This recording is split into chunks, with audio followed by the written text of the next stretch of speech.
एकदा एका गावात बबन नावाचा गरीब भक्त राहत होता. तो रोज स्वामी समर्थांची मनोभावे पूजा करायचा.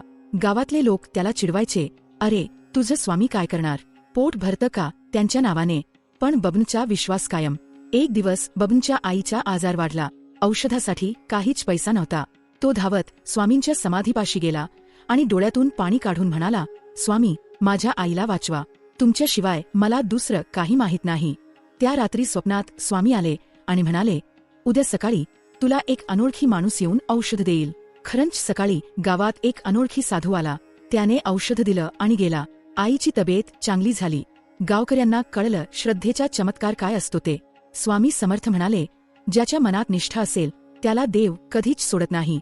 या कथेतून शिकता येते, शुद्ध मनाने, निष्ठेने आणि श्रद्धेने प्रार्थना केली तर अशक्य काहीच उरत नाही. स्वामी समर्थ सांगतात, निस्वार्थ भक्ती हेच ख्या चमत्काराचे बीज आहे. जय जय स्वामी समर्थ.